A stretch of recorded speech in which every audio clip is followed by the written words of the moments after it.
you ever felt like you're just spinning your wheels, pouring everything you have into a goal but never quite getting there? Well, it's probably because you've been told a huge lie about what it actually takes to succeed. Okay, so what's the lie? The lie is that you have to specialize. That to win, you have to be the absolute number one, the very best in the room. We've all been sold this idea, right? But honestly, it's one of the biggest traps that holds people back. So let me introduce you to Mia. She's incredibly talented, practicing guitar for hours and hours every single day, chasing this dream of being a world-class virtuoso. But the better she gets, the more frustrated she feels. Sound familiar? In this explainer, we're going to tear that whole idea down and show you a totally different way to play the game of success. You see, Mia's stuck in something called the specialization trap, and it's a game that's pretty much rigged against most of us.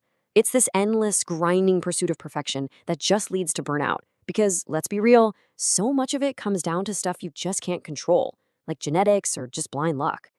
Picture this. Mia's at a huge audition. She's practiced nonstop, she's ready, and then some 12-year-old prodigy walks on stage and just plays flawlessly. Mia's totally crushed.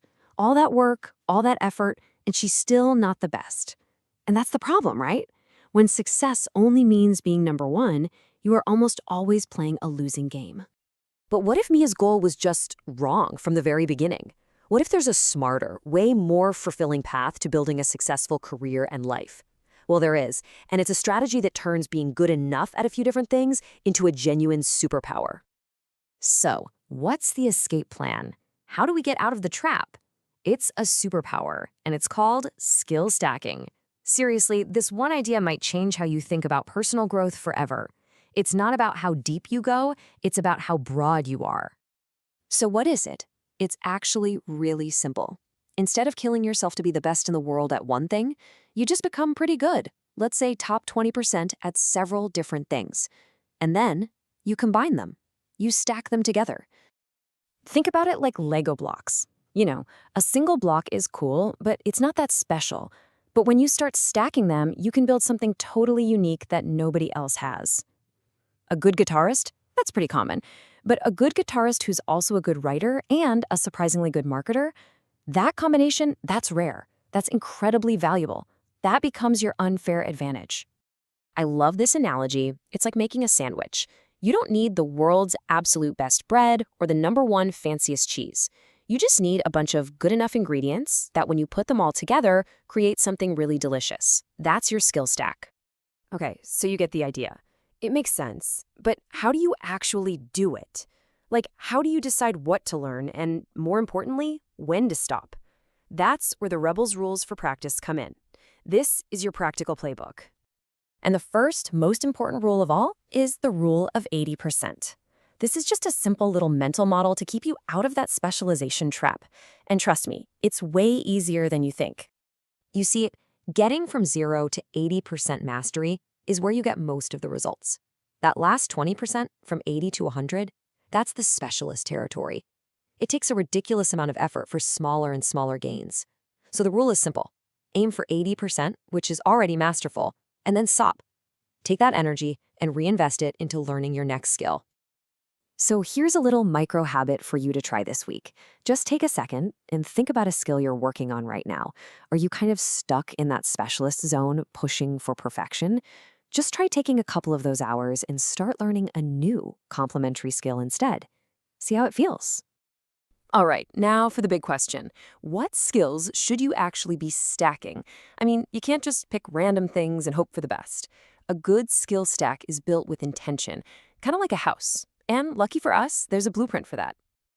Let's break this blueprint down. It's super simple. Just think of building your skill stack in 3 layers. You need a solid foundation, a structure built from things you love, and a roof that connects it all to the real world. Okay, so layer 1 is your foundation. These are meta skills, things like discipline and focus that help you learn anything faster. Layer 2, that's the structure. These are your interest skills, the things you actually want to do, like guitar for Mia. And the final layer, the roof, is what gets you paid. These are need-based skills, things like marketing or copywriting. Let's make this real, right now. Go ahead and pause for a second, grab a notebook, write down one skill for each layer. For Mia, it might be focus, guitar, and marketing. What's yours? Seriously, just writing it down is the first real step to building your own unique advantage. So what happens when you actually do this? When you put it all together? You don't become perfect. You become something much more interesting. You become noticeably better. Let's check back in with Mia and see her complete transformation from a frustrated specialist to a thriving generalist. So on the left, you've got the old Mia, chasing perfection, feeling miserable. But look at the right. This is the new Mia. She stopped trying to be the best guitarist in the world. Instead, she became a good guitarist who could also write amazing stories about music and then market her work online. She literally created a career that didn't exist before, one that was 100% hers. And this is the key. This is the whole thing right here. The goal isn't to be perfect. The goal is to combine your good enoughs to become uniquely valuable, to create something that only you can offer the world. Look, this isn't just about learning new skills. It's about designing a more interesting, more resilient, and way more fulfilling life by giving yourself more ways to win. So I'll just leave you with this one question. What will be the first block in your stack? If you want more explainers like this one to help you learn smarter and build the kind of life you actually want, make sure you subscribe to the channel. Thanks so much for watching.